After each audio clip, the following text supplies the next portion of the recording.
네, 이번 목회자 가족 수련회 때 강사님의 말씀도 은혜스러웠지만 우리들이 함께 모여서 불렀던 찬양에서 저는 많은 은혜와 감동이 있었습니다. 우리 강무영 권사님을 통해서 한번 들어보겠습니다.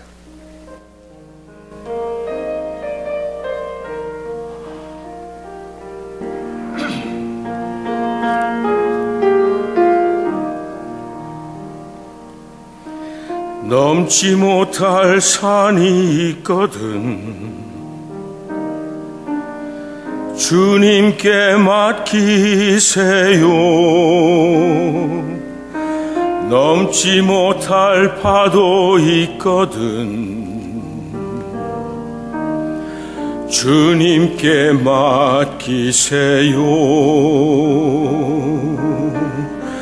우리 가야 할 길은 멀고도 험하여 허덕이며 가야 하는 우리 인생인데 이럴 땐 우릴 누굴 의지하나요? 주님밖에 없어요. 나는 그 길 갈 수 없지만 주님이 대신 가요.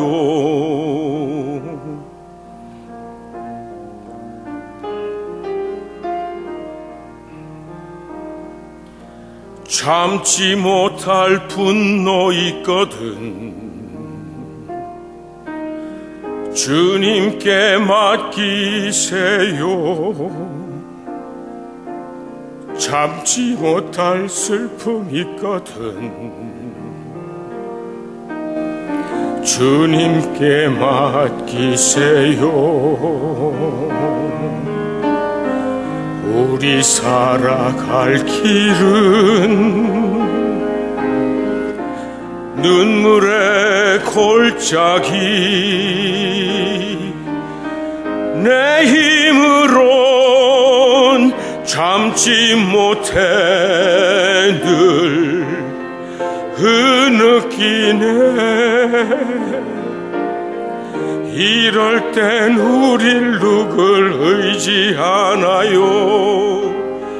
주님밖에 없어요. 나는 그 길 갈 수 없지만 주님이 대신 가요. 알 수 없지만 주님이 대신 가요.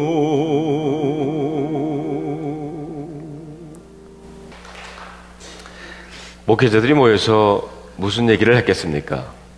결국 목회 이야기를 했습니다. 그런데 저는 목회를 에베소 4장 11절 12절 말씀으로 정의를 하면서 새가족 환영회 때마다 이 말씀을 저는 새가족들과 함께 나눕니다. 오늘 이 말씀에 보면 목사와 교사로 삼으셨는데 이는 성도들을 온전하게 하며 봉사의 일을 하게 하고 그리스도의 몸을 세우려 하심이라고 그랬습니다. 즉 목사를 세우신 목적은 첫째로 성도를 온전하게 한다. 즉 성도들을 훈련시킨다는 겁니다. 이것이 목사의 책임입니다.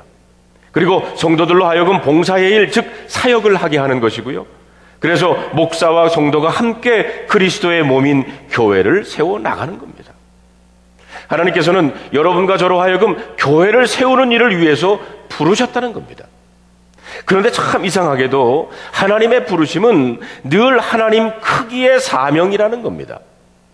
하나님은 꼭 우리의 힘으로 할 수 없는 것을 하라고 말씀을 하십니다.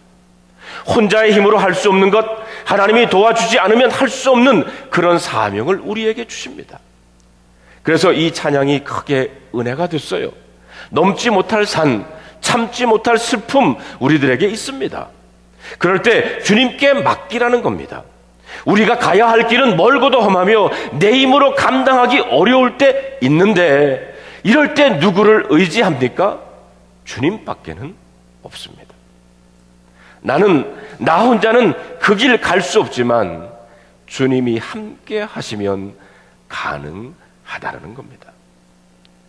그런데 대부분의 성도들이, 아니 목회자들도 하나님의 인도를 느끼면서도 따르기를 주저하고 갈등하는 고비가 있습니다. 성도 여러분, 믿음의 갈등을 여러분들은 경험해 보셨습니까? 갈등이라고 하는 단어는 히라보로 크리시스라고 합니다. 그런데 이 크리시스라고 하는 단어는 결단을 의미하는 단어에서 파생되었고 종종 심판이라고 하는 단어로 번역되기도 합니다. 믿음의 갈등은 결단과 연관되어 있습니다. 우리는 믿음의 갈등을 할 수는 있지만 결단할 때는 제대로 해야 한다는 겁니다. 중세기 마렵의 신학자였던 장 베르당이라고 하는 사람이 굶어 죽은 당나귀 이야기를 통해서 이런 메시지를 전했습니다. 먹을 것이 없어서 굶어 죽는 것이 아니라는 겁니다. 먹음직스러운 건초더미를 똑같이 2개를 쌓아 두었더니 이 당나귀는 어느 쪽을 먹어야 될지 결정을 하지 못해서 결국 굶어 죽었다는 이야기입니다. 결단하지 못하고 갈등만 하다가는 결국 하나님의 놀라운 축복을 놓치고 만다는 것입니다. 그런 의미에서 믿음의 갈등은 우리가 어떤 결단을 내려야만 하는 하나의 전환점입니다.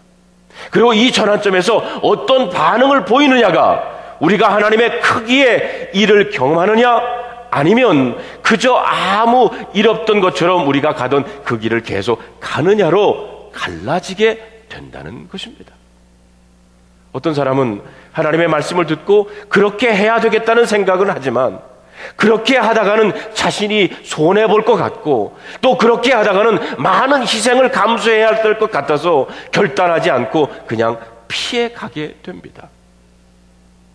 그러면 이 사람은 다른 그리스도인들이 경험하는 하나님 크기의 일들을 경험할 수 없습니다.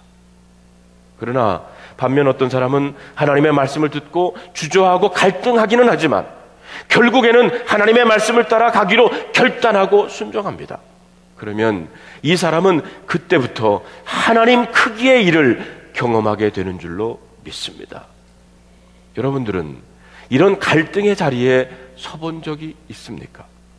성경에 보면 여호수아가 바로 이런 믿음의 갈등에 부딪혔습니다. 하나님께서 여호수아에게 여리고성을 점령할 방법을 알려주셨는데 그 방법이 참 이해할 수 없는 것이었습니다. 어떤 방법인지 아십니까? 여리고성을 하루에 한 바퀴 돌고 마지막 7번째 달에는 7바퀴를 도는 겁니다. 아니 여리고성을 무너뜨리는 정복하는 방법이 그냥 그 성벽 주위를 도는 것이라니, 이런 하나님의 말씀은 여호수아와 온 이스라엘 자손들에게 있어서는 믿음의 갈등이었습니다. 한번 생각해 보시길 바랍니다. 그냥 성 밑을 돌다가 성 위에서 화살을 쏜다든지 뜨거운 기름을 붓는다든지 돌을 던지면 성벽을 돌던 이스라엘 자손들은 죽게 될 것입니다. 그냥 성벽 도는 것은 정말 상식적으로 이해되지 않는 방법이었습니다. 그래서 그들은 하나님을 믿고 하나님의 말씀하신 그 방법 그대로 할 것인지 아니면 자기들이 납득할 만한 다른 방법을 찾든지 해야 했습니다. 우리 드림교회 성도님 같으면 어떻게 하시겠습니까? 이때 이스라엘 백성들에게 필요했던 것이 바로 믿음이었습니다. 하나님을 믿지 않는다면 하나님의 말씀에 순종할 수가 없는 것입니다. 그래서 하나님과의 만남은 믿음을 요구합니다. 이런 말이 있습니다. 하나님의 부르심은 항상 당신을 믿음의 갈등으로 몰아넣는다는 겁니다. 하나님의 부르심과 믿음의 갈등을 잘 이해하기 위해서 우리가 먼저 하나님과의 만남은 믿음을 요구한다는 사실을 알아야 합니다. 한번 따라해 보시길 바랍니다. 하나님과의 만남은 믿음을 요구한다. 맞습니다. 하나님과의 만남은 믿음을 요구합니다. 이것이 하나님이 말씀하실 때 우리는 믿음으로 응답해야 한다는 말입니다. 우리는 상식이나 합리성으로 응답해서는 결코 하나님을 만날 수가 없습니다. 그렇다면 여러분, 믿음이란 무엇입니까? 오늘 우리가 읽은 본문에서 믿음을 이렇게 정의합니다. 그래서 히브리서 11장을 우리는 믿음장이라 이렇게 부릅니다. 자, 오늘 본문의 1절과 2절의 말씀 우리 다 함께 읽어보겠습니다. 시작. 믿음은 바라는 것들의 실상이요 보이지 않는 것들의 증거니 선진들이 이로써 증거를 얻었느니라. 여기에 보면 믿음이란 바라는 것들의 실상이라고 그랬습니다. 여기 실상이라고 번역된 히라보로 보면은 회포스타시스라고 하는 단어를 썼는데 실체라는 의미를 가지고 있습니다. 믿음이라고 하는 것은 다른 것이 아니라 우리가 바라고 소망하는 것의 실체, 우리가 바라고 소망하는 것들이 실제로 이루어지게 되는 것을 의미하는 것입니다. 또 믿음이란 보이지 않는 것들의 증거라고 했습니다. 여기 증거라고 하는 말을 히라보로 엘렌코스라고 했는데 이 단어는 주로 법적인 용도로 사용이 됩니다.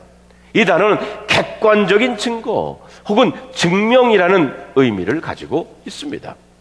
그렇기 때문에 믿음이란 눈에 보이지 않는 것들, 하나님, 천국, 지옥, 성령의 역사 등 눈에 보이지 않는 것들에 대한 객관적인 증거라는 겁니다. 이것을 다르게 표현한다면 믿음이란 보이지 않는 실제에 대한 반응이라고 할 수 있습니다. 보이지 않는 하나님, 과학적으로 확인할 수 없는 영적인 사건들을 이해하고 경험할 수 있는 것이 바로 믿음입니다. 그런 의미에서 믿음이란 일종의 영적 감각입니다. 육체, 시각, 청각, 촉각이 있는 것처럼 우리의 영에는 믿음이 있습니다. 그래서 우리는 믿음으로 하나님을 알게 되는 겁니다. 우리가 책을 보고 배워서 하나님을 아는 것이 아닙니다. 하나님이 살아계시고 그분이 저와 여러분을 사랑하시는 것, 예수님이 우리 자신의 구원자이시다고 하는 사실을 우리가 그 예수님을 믿고 구원받다는 것과 같은 영적인 것은 우리의 논리나 상식으로 알 수 있는 것이 아닙니다. 영적인 사실은 믿음으로 아는 겁니다. 그래서 오늘 본문 3절에 보니까 믿음으로 모든 세계가 하나님의 말씀으로 지어진 줄을 우리가 아나니라고 했습니다. 그렇기 때문에 우리가 어떤 믿음을 가지고 있느냐에 따라서 하나님을 경험하는 것이 다를 수 있습니다. 예를 들어서 어떤 사람들은 구원받은 믿음은 가지고 있는데 하나님의 치유하심에 대한 믿음을 가지지 못한 분 있습니다.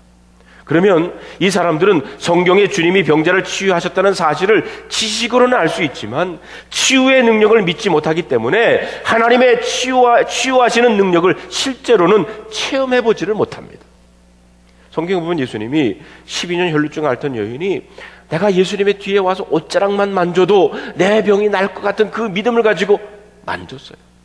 예수님이 그 여인의 믿음을 보시고 내 병이 낫다라고 하십니다. 또 어떤 성도는 교회에 출석하는 믿음은 있습니다. 주일 예배나 다른 예배에 열심히 참석을 합니다. 그런데 기도 응답에 대한 믿음은 없어요. 이런 분은 교회에 열심히 출석은 하지만 기도에 참석하거나 기도하는 일에는 시큰둥합니다. 왜 그렇습니까? 기도 응답에 대한 믿음이 없기 때문에 기도를 잘 안 합니다. 그리고는 기도만 하면 다냐 이렇게 빈정거리기나 합니다. 그런데 문제는 하나님의 부르심, 하나님의 말씀에 대해 믿음으로 반응하기가 그렇게 만만치 않다는 겁니다. 믿음으로 반응해야 한다는 것을 알지만 잘 안 됩니다.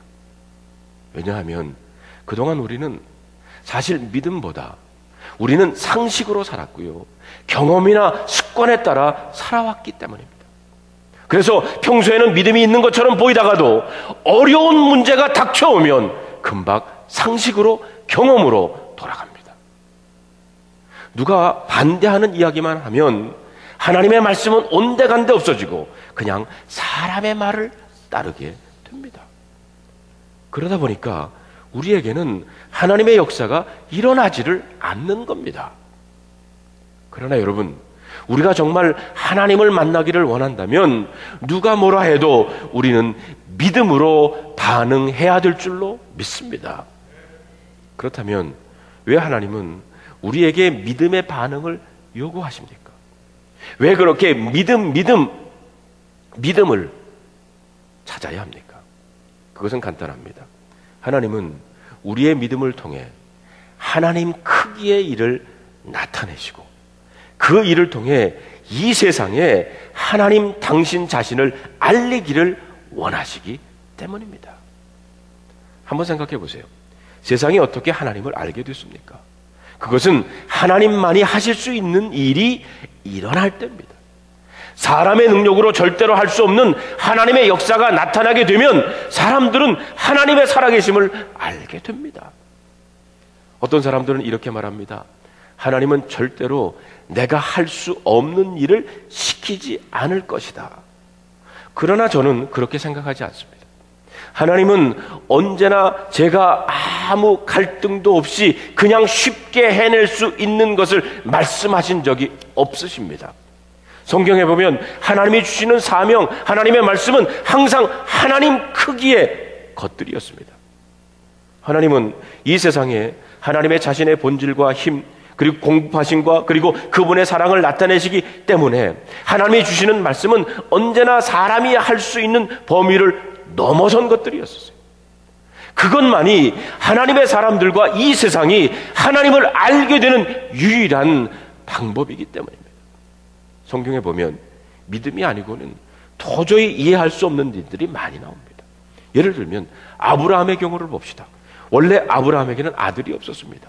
그런데도 그의 아내 사라 역시 잉태할 능력을 잃었지만 하나님은 아브라함에게 내가 너로 큰 민족을 이루게 하겠다 이렇게 말씀을 하셨어요.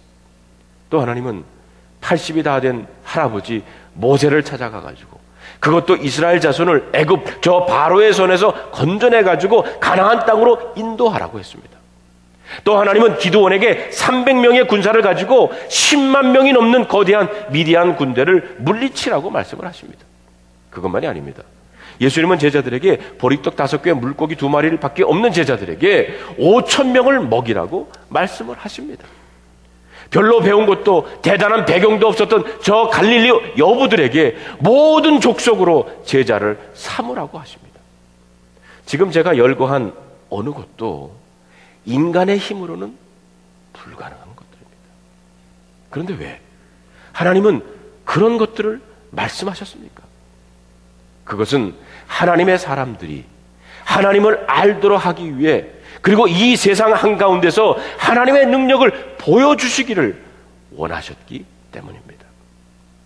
하나님의 사람들은 하나님만이 하실 수 있는 일들을 통해서 하나님의 능력을 알게 되었고 이 세상 역시 이런 하나님 크기의 일들이 일어날 때 하나님의 위대함을 알게 될 줄로 믿습니다.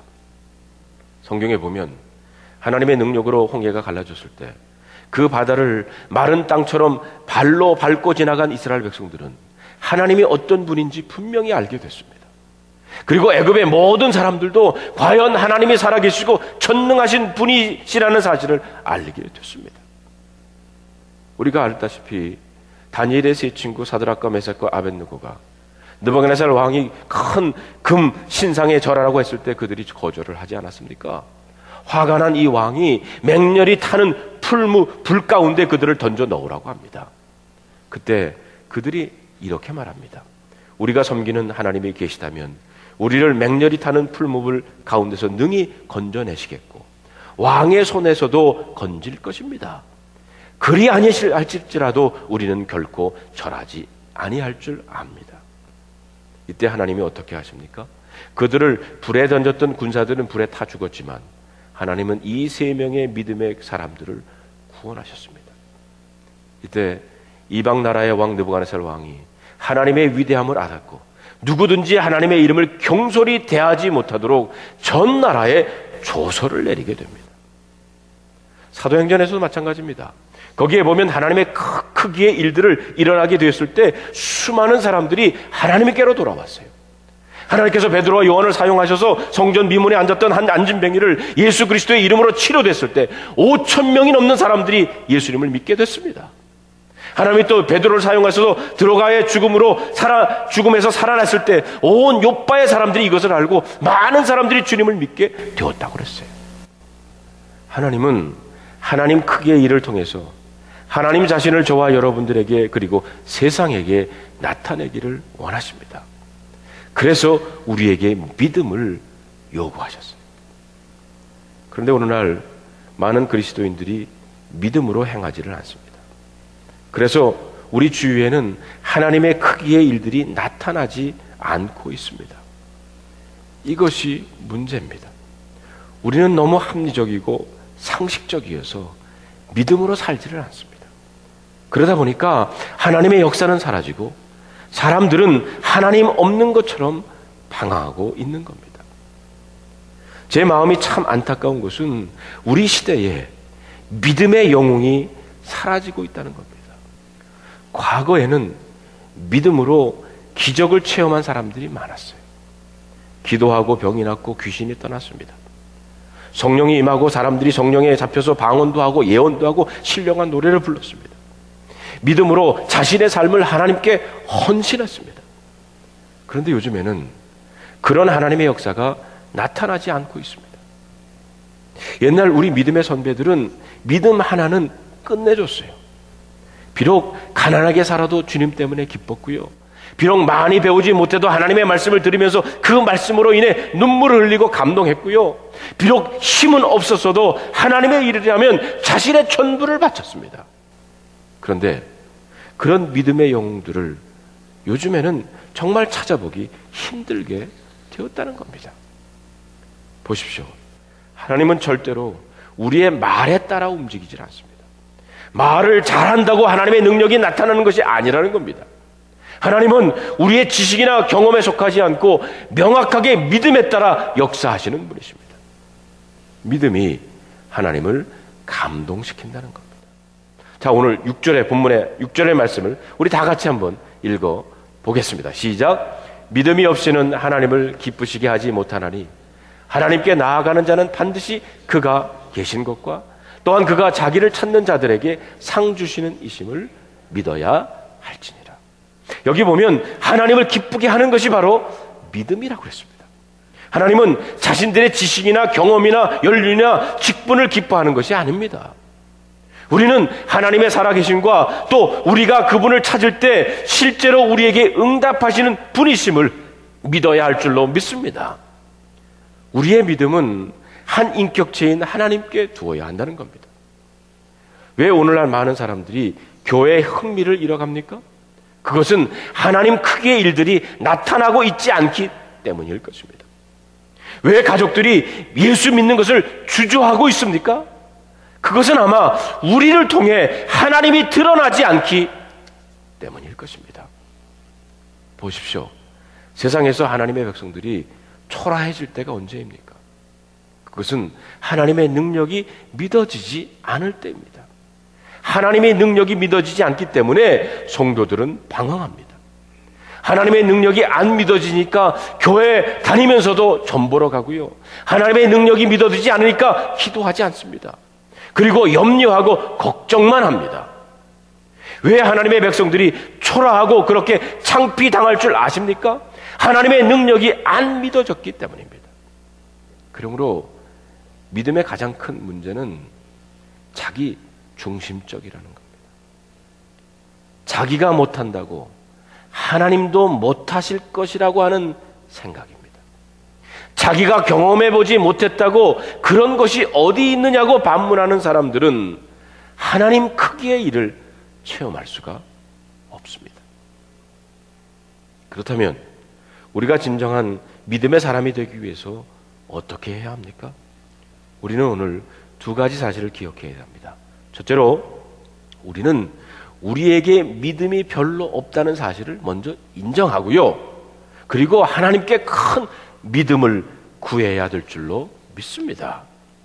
마태복음 17장에 보면 어떤 아버지가 귀신 들린 아들을 데리고 와가지고 제자들에게 고쳐달라고 했을 때 제자들이 할 수가 없었어요. 나중에 예수님께서 산에서 내려오셔서 그 아이를 고쳐주신 다음에 제자들이 조용히 예수님께 물었습니다. 왜 우리는 귀신을 내쫓지 못했습니까? 그때 예수님께서 이렇게 대답을 하십니다. 너희 믿음이 작기 때문이다. 그리고 계속 말씀하시기를 만일 너희에게 믿음이 겨자씨 한 알만큼이나 있었어도 이 산을 명하여 여기서 저기로 옮기라 하면 옮겨질 것이요 또 너희가 못할 것이 없을 것이다. 이렇게 말씀을 하십니다. 무슨 말씀입니까? 믿음이 없는 것이 문제이지 믿음만 있으면 다르게 표현해서 믿음으로 반응하고 너희 믿음을 발휘하기만 하면 못할 것이 없다는 겁니다. 그러므로 우리의 문제는 돈이 없는 것이 아니고 믿음이 없는 것이고 삶의 문제가 큰 것이 아니라 우리의 믿음이 적은 것입니다. 성도 여러분, 믿음이 가장 큰 응답입니다. 삶의 어려움이 갑자기 다가왔을 때 끝까지 믿음으로 나가면 10가지 유익이 올 수도 있지만 한 가지 어려움을 피하려고 믿음을 지키지 못하면 10가지 손해가 올 수 있습니다. 그러므로 저와 여러분들의 가장 큰 기도 제목은 큰 믿음을 구하는 것일 줄로 믿습니다. 아멘입니까? 두 번째로 우리가 하나님 크기의 일을 경험하고 세상에 하나님을 드러내려면 우리의 믿음이 하나님의 말씀에 견고하게 뿌리 내려야 할 줄로 믿습니다. 여러분, 믿음과 신념은 다른 겁니다. 어떤 사람은 자기를 믿는 사람이 있어요. 자기 의지, 자기 견해, 자기 판단을 믿습니다. 이게 신념입니다.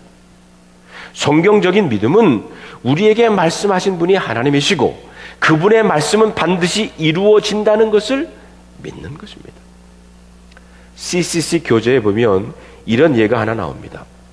F로 시작하는 단어 중에 faith, 믿음이라고 하는 단어가 있어요. 그런데 이 Mr. Faith가 feeling, 감정, 느낌을 만나면 큰일이 난다는 겁니다. 왜냐하면 이 feeling은 자꾸 바뀌기 때문입니다. 아침에 너무 기분이 좋습니다. 그러면 자기 믿음도 막 커지는 것 같아요. 하나님이 모든 것을 다 해줄 것 같습니다. 그러다 저녁이 되면 그 감정이, 그 필링이 다운이 돼요. 그럼 역시 믿음도 같이 다운이 되고 맙니다. 하나님이 안 계신 것 같고 기도해도 소용이 없는 것 같이 느껴진다는 거예요. 그러므로 이 Mr. Faith, 믿음은 fact, 사실을 만나야 한다는 거예요. 사실은 변하지 않습니다. 사실은 진리입니다. 그렇기 때문에 믿음이 사실과 만나고 사실 위에 세워지면 그 믿음은 견고하고 흔들리지 않는 줄로 믿습니다. 우리의 믿음이 그렇게 되어야 되는 거예요. 성경의 사실을 붙잡아야 됩니다. 성경의 사실을 바로 이런 것들입니다. 하나님은 우리 주위에 항상 이러고 계시다. 하나님은 우리와 실제적이고 개인적인 사랑의 관계를 추구하고 계시다. 하나님은 우리를 하나님의 일에 참여하도록 초청하신다. 하나님은 지금도 말씀하신다. 이런 것 같은 사실을 우리는 붙잡아야 된다는 거예요. 그래서 여러분 한번 따라해 보시길 바랍니다. 진리가 결론이 되게 하라. 그러므로 여러분, 우리는 말씀에 근거한 믿음의 사람이 되어야 될 줄로 믿습니다. 하나님의 부르심, 하나님의 말씀이 우리를 믿음의 갈등으로 몰아갈 때 그때 자꾸 인간적인 계산하지 말고 또 경험이나 습관으로 반응하려고 하지 말고 믿음으로 반응하고 결단하시는 여러분들이 되시기를 바랍니다. 무엇보다도 우리의 믿음은 말씀, 진리의 뿌리를 내려야 합니다. 그래서 하나님의 말씀이 결론이 되게 하시는 여러분의 믿음이 되시기를 주님의 이름으로 축원합니다.